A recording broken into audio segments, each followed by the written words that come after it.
चलिए आज इतिहास के पन्नों को पलटते हैं और मिलते हैं एक ऐसे योद्धा से जिसकी दहाड़ के आगे मुगल सल्तनत भी कांप जाती थी। एक ऐसा शूरवीर जिसने अपनी ताकत से सिर्फ इंसानों को ही नहीं बल्कि जंगल के राजा को भी घुटनों पर ला दिया था। सोचिए, ये शब्द एक भरे दरबार में एक ताकतवर सम्राट के सामने कहे गए थे। ये किसी आम दरबारी के शब्द नहीं थे, बल्कि उस वीर की ललकार थी जिसने एक घमंडी बादशाह को उसी की जमीन पर चुनौती दी। और बस इसी एक लाइन ने इतिहास की सबसे हैरत अंगेज लड़ाइयों में से एक की नींव रख दी। तो कौन थे ये?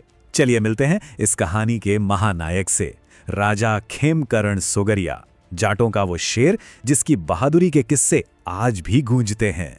राजा खेमकरण मतलब वो सिर्फ नाम के राजा नहीं थे। उनका शरीर फौलाद जैसा था और उनका दबदबा आगरा से लेकर ग्वालियर तक फैला हुआ था। बड़े बड़े मुगल सरदार भी उनके नाम से कांपते थे। कहते हैं कि उनकी भुजाओं में इतनी ताकत थी कि वो एक ही वार में दो दो शेरों को चीर सकते थे। अब देखिए, उनकी ताकत का आलम यह था कि उनके दुश्मन यानी मुगल बादशाह भी उन्हें अनदेखा नहीं कर सकते थे। उन्होंने राजा खेमकरण को फौजदार की उपाधि दी। ये एक तरह की विडंबना ही है कि जिस साम्राज्य को वो चुनौती देते थे, वही साम्राज्य उनकी शक्ति का लोहा मानने पर मजबूर था। तो चलिए अब कहानी का रुख करते हैं सीधा दिल्ली, मुगल सम्राट औरंगजेब के आलीशान दरबार में, जो इस बात से बिल्कुल अनजान था कि उसकी सल्तनत को एक ऐसी चुनौती मिलने वाली है जो हमेशा के लिए इतिहास में दर्ज हो जाएगी।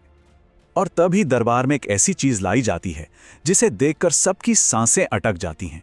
शिकारियों ने एक खूंखार आदमखोर शेर को पकड़ा था जिसने कई गांवों में आतंक मचा रखा था।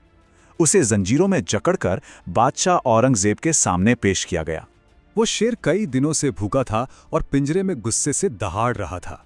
उसे देखकर औरंगजेब का घमंड आसमान छूने लगा। वो जोर से हंसा और बोला, पूरे हिंदुस्तान में कोई नहीं है जिसके पास इतना खतरनाक और ताकतवर जानवर हो। औरंगजेब को लगा कि उसे कोई चुनौती नहीं दे सकता, पर उसी भरे दरबार में एक आवाज उठी जिसने सम्राट के इस गुरूर को चकनाचूर करने की हिम्मत की।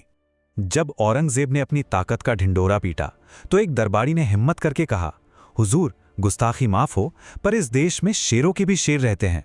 बस ये सुनना था कि औरंगजेब का चेहरा गुस्से से तमतमा गया और गुस्से में आकर सम्राट ने पूरे मुल्क में ऐलान करवा दिया, एक खुली चुनौती दे दी कि जो कोई भी उसके शेर से लड़ेगा और जीतेगा, बादशाह खुद उसकी बहादुरी को सलाम करेगा। चारों तरफ सन्नाटा, किसी की हिम्मत नहीं हुई कि वो इस चुनौती को कबूल करे।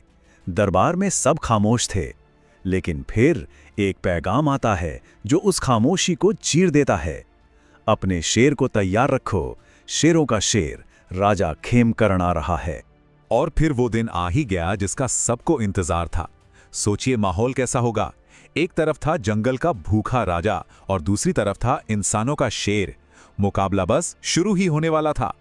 तो हुआ ये कि बादशाह के हुक्म पर उस भूखे शेर को पिंजरे में लाया गया। उसकी दहाड़ से पूरा दरबार गूंज रहा था और राजा खेमकरण वो बिल्कुल शांत थे। उन्होंने अपनी कुलदेवी को प्रणाम किया और बिना किसी धर के सीधा शेर के पिंजरे में चले गए। और जैसे ही राजा ने पिंजरे में कदम रखा, भूखा शेर उन पे टूट पड़ा। एक जोरदार दहाड़ के साथ उसने हमला कर दिया। एक पल को लगा कि सब खत्म, लेकिन अगले ही पल कुछ ऐसा हुआ जिसकी किसी ने कल्पना भी नहीं की थी। वो खूंखार जानवर राजा की दहकती हुई आंखों को देखकर ठिठक गया, डर गया और एक कदम पीछे हट गया। ऐसा लगा मानो उसने किसी इंसान को नहीं बल्कि खुद मौत को देख लिया हो। ये देखकर तो औरंगजेब भी हैरान रह गया। उसे अपने आंखों पर यकीन नहीं हुआ।